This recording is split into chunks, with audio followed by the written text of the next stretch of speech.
Conor McGregor est au pied du mur, sa deuxième défaite consécutive face à Dustin Poirier sur blessure devrait l'écarter de l'octogone pendant un bon bout de temps. Alors est-ce qu'on peut dire que le Notorious est définitivement fini? Je vais justement vous donner mon avis dans cette vidéo.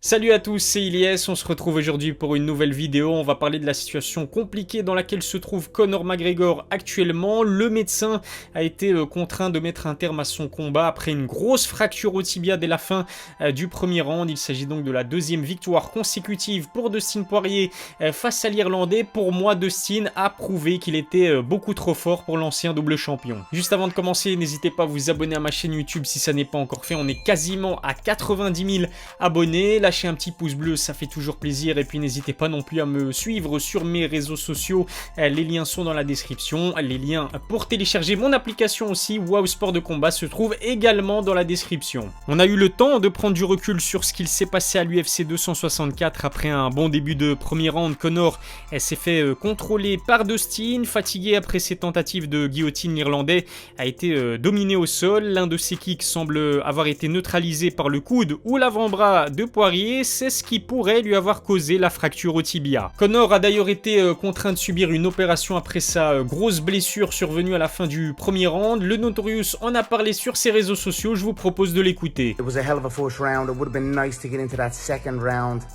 and then, you know, to see what's what, but it is what it is. That's the nature of the business. A clean break of the tibia, and it was not to be. You know, Dustin, you can celebrate that illegitimate win all you want, but you've done nothing in there. That second round would have shown all. We dust ourselves off, we build ourselves back, and we come back better than ever. Ce qui m'inquiète vraiment dans cette vidéo, eh bien, c'est son déni. On sait que habituellement Conor est plutôt humble dans la victoire et il est plutôt lucide dans sa défaite. On l'a vu face à Ned Diaz au premier combat. On l'a vu également juste après le rematch contre Dustin Poirier. C'était en janvier 2021. En revanche, là, on sent clairement que son ego en a pris un sacré coup. J'en avais parlé dans une précédente vidéo. J'ai vraiment l'impression que l'équipe qui entoure Conor n'est pas assez objective envers lui. J'ai l'impression que John Kavanagh et Owen Roddy, qui sont ses entraîneurs, eh bien le caressent trop, le brossent trop dans le sens du poil. Ils doivent pourtant lui dire ces quatre vérités. C'est assez important pour qu'un champion puisse se reprendre ou performer à un très haut niveau. Conor McGregor a vraiment besoin de se remettre en question. Ce qui m'a également choqué, c'est son énervement excessif, y compris à la fin du combat. On peut comprendre sa frustration après sa blessure, mais ça n'excuse pas tout. Proférer des menaces de mort à l'encontre de Dustin et de sa femme dépasse totalement le cadre du sport. D'un point de vue purement sportif, justement, c'est une première. Conor vient de s'incliner 2 fois d'affilée, ça ne lui était jamais arrivé avant. En janvier, il avait aussi subi la seule et unique défaite de sa carrière sur KO technique. Dustin a prouvé que le Notorious n'était pas invincible debout. L'Irlandais n'arrive plus à intimider ses adversaires, son trash talk très agressif ne lui a pas permis de rentrer dans la tête de Dustin ou de Khabib.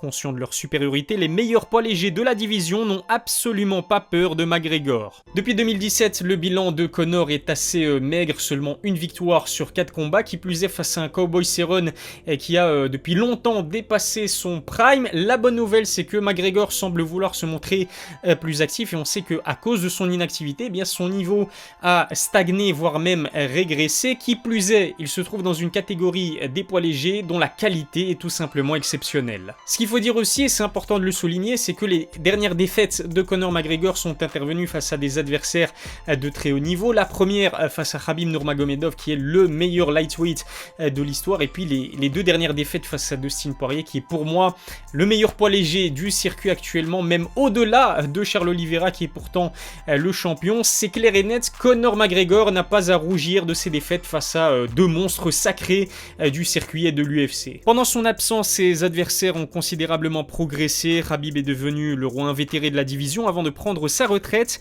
Justin Gaethje, Dustin Poirier et Charles Oliveira ont enchaîné les victoires. Ajoutez à cela l'arrivée de Michael Chandler et la dangerosité d'Islam Makhachev, et vous obtenez une catégorie très compliquée pour le Notorious. 2 solutions se présentent à lui: rester dans cette catégorie et affronter un combattant en dehors d'un top 5 beaucoup trop relevé. Tony Ferguson ou Rafael dos Anjos me semblent être de bons partenaires de danse. Pareil pour Ned Diaz, que les rumeurs envoyées chez les légers avant son combat contre Leon Edwards. Ou alors changer de catégorie. Malheureusement pour Conor, les poids welter McGregor sont tout aussi monstrueux que les lightweights. Usman, Covington, Burns ou Edwards sont de très mauvais match-up en plus d'être plus imposants physiquement. Je doute également que l'Irlandais décide de descendre chez les featherweights. On a pu remarquer qu'il n'était plus très chaud à l'idée de faire de gros weight cuts.